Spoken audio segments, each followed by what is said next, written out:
वालेकुम व्यूअर्स, क्या हाल चाल है? ठीक ठाक हैं और इंशाल्लाह ठीक ठाक ही होंगे, खैर आफियत से होंगे और अल्लाह ताला की बेइंतहा रहमतों के साए में होंगे। ओके जी, रमजान मुबारक, रमजान की इफ्तारी मुबारक और रमजान की सहरी मुबारक। जनाब आज बहुत ही जबरदस्त सी रेसिपी लेकर आई हूँ और रेसिपी है आज पकौड़ों की और पकौड़े भी बहुत ही क्रिस्पी और मजेदार डिलीशियस। और यहाँ पे हम स्टार्ट करते हैं अपनी रेसिपी को। तो रेसिपी स्टार्ट करने से पहले आपको मैं बता दूं कि मैं लेकर आ रही हूँ इसके साथ एक बड़े ही मजेदार सी चटनी जो कि समोसे, पकोड़े और आपके बड़ी ही मजेदार कचौरियों के साथ भी खाई जाती है। तो हम रेसिपी को करते हैं स्टार्ट। बिस्मिल्लाहिर्रहमानिर्रहीम। 2 अदद मैंने ले ली है प्याज, मीडियम साइज की प्याज ली है, बारीक बारीक यहाँ मैंने इस तरीके से इनको कर लिया हुआ है कट। और यहाँ पे मैंने ली थी 1 पाव के करीब मैंने ली थी पालक। पालक को भी बारीक बारीक कट कर लिया, जो कि कट करने के बाद तकरीबन 180 ग्राम से भी कम जो है वो पालक हमारी रह गई है। अच्छा जी, इसके साथ ही आलू लिया है मैंने, ये देखें आलू है, आलू को बारीक बारीक हमने कट कर लिया हुआ है इस तरीके का। एक मीडियम साइज का आलू लिया था, थोड़ा सा आप कह सकते हैं कि बड़ा, बहुत छोटा आलू नहीं लिया मैंने। और यहाँ पे हम अब जाते हैं मसालों की तरफ और मसालों में जाएगी 1 टेबल स्पून, 1 चम्मच क्रश्ड चिलीज, ठीक है, 1/2 टेबल स्पून जाएगा जीरा, 1/2 टेबल स्पून ही जाएगा जिंजर गार्लिक पेस्ट, जो कि इसको बनाएगा और ज्यादा मजेदार, ठीक है। 1/2 टेबल स्पून से थोड़ा ज्यादा मैं ले रही हूँ नमक। नमक आप अकॉर्डिंग टू टेस्ट यूज कर सकते हैं। यहाँ पे जाएगा क्रश्ड धनिया, ठीक है, थोड़ा सा उसको आप कूट लें और ये भी बहुत ही मजे का लगता है पकौड़ों में। साथ ही साथ जाएंगी 3 से 4 अदद चिलीज, थोड़ी सी मोटी मोटी काट लीजिएगा। और बहुत ही मजेदार सा एक जो इंग्रेडिएंट है, और वो इंग्रेडिएंट यहाँ पे आता है अनारदाने का। अनारदाना बहुत ही मजे का लगेगा इसमें। आप यहाँ पे, मैं यहाँ पे 1 चम्मच के करीब अनारदाना डाल रही हूँ। अब हम जाते हैं यहाँ पे, तो सबसे पहले 2 टेबल स्पून में यहाँ पे ले रही हूँ ऑल पर्पस फ्लोर, मैदा। यहाँ पे जाएगा 2 टेबल स्पून मैदा और इसके साथ ही यहाँ पे मैं डालूंगी बेसन। बेसन भी हम तकरीबन 2 to 3 टेबल स्पून अभी डालेंगे। अच्छा, हमने करना ये कि हम बेसन और मैदा जो है वो अभी डाल लेंगे थोड़ा, और हम बाद में जो है अकॉर्डिंग टू पेस्ट मिक्सचर हम बेसन इंक्लूड कर देंगे और ज्यादा। अच्छा जी, अभी हमने पानी नहीं डालना, अभी हमने जस्ट जो है इसके साथ ही इसको मिक्स कर लेना है। अच्छे से हम इसको मिक्स कर लेंगे क्योंकि पानी ऑलरेडी हमारी सब्जियों में मौजूद है। और जब हम पानी पहले ही डाल देते हैं तो वो एक बहुत ही ज्यादा पानी या तो हो जाता है, और फिर जब सब्जियां थोड़ी देर बाद अपना पानी छोड़ती हैं, पालक आपको पता पानी छोड़ती है, तो वो बिल्कुल नरम और क्रिस्पी से नहीं बनती। और ये देखिए, ये मैंने कर लिया हुआ है इसको मिक्स। और यहाँ पे अब हम, बाउल हो रहा था थोड़ा सा छोटा तो मैंने कर लिया इसमें मिक्स अच्छे तरीके से।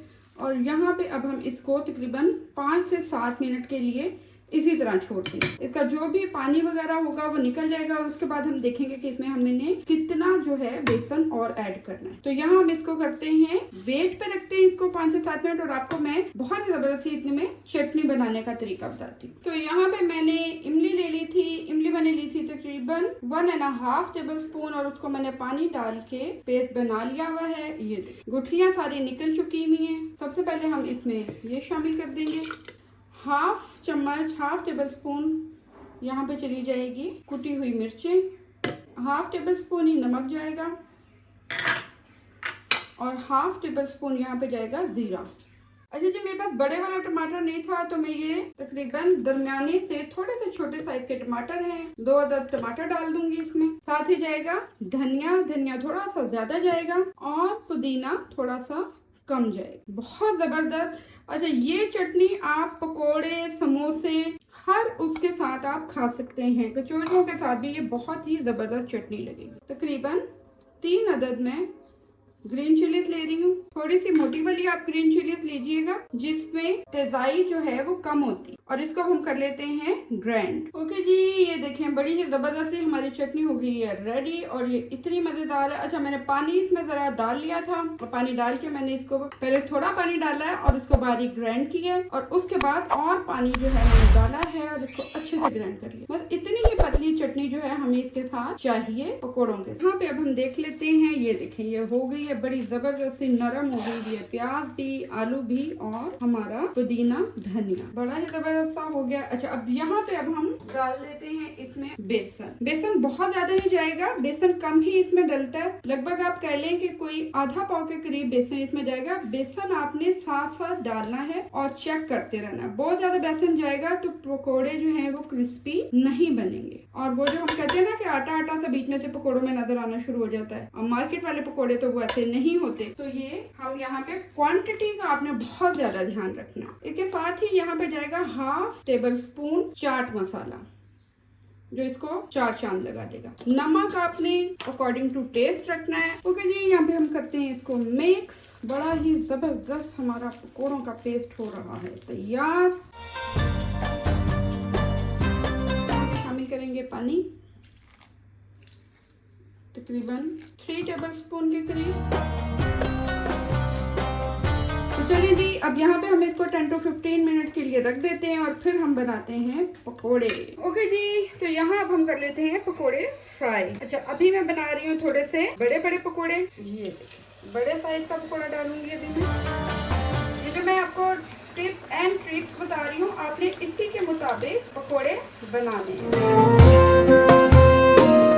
थोड़ा अब हम फ्राई कर लेंगे, और यहाँ पे हम हाफ फ्राई करके, ठीक है, हाफ से थोड़ा सा ज्यादा फ्राई करके पकोड़ों को निकाल लेंगे। और बस इतना ही। ये देखें यहाँ पे इस लेवल पे आके हमने पकोड़ों को निकाल लेना है, और निकालने के बाद हमने इनको तकरीबन 5 to 6 मिनट के लिए ठंडा कर देना। ओके, और यहाँ पे अब हम करेंगे फ्लेम को मीडियम टू हाई। अच्छा, जब हम पकोड़े तलते हैं थोड़ी देर रखने के बाद, तो हमें फ्लेम को हाई करना होता है, और ऑयल थोड़ा सा जरा ज्यादा गर्म होता है तो हमने उसमें पकोड़े डालने। क्योंकि जब भी हम गर्म ऑयल में पकोड़े डालते हैं या कचौरी या समोसे डालते हैं, तो ऑयल जो भी उसके अंदर होता है वो भी ऑयल बाहर आ जाता है। अगर हम ठंडे ऑयल में डालेंगे तो क्या होगा कि पकोड़े पहले से ज्यादा जो है वो ऑयल अपने अंदर अब्सॉर्ब कर लेंगे। तो यहाँ अब हम इसके छोटे छोटे पीसेस करके पकोड़ों के डाल देंगे इसमें। और ये देखें बहुत ही अब क्रिस्पी,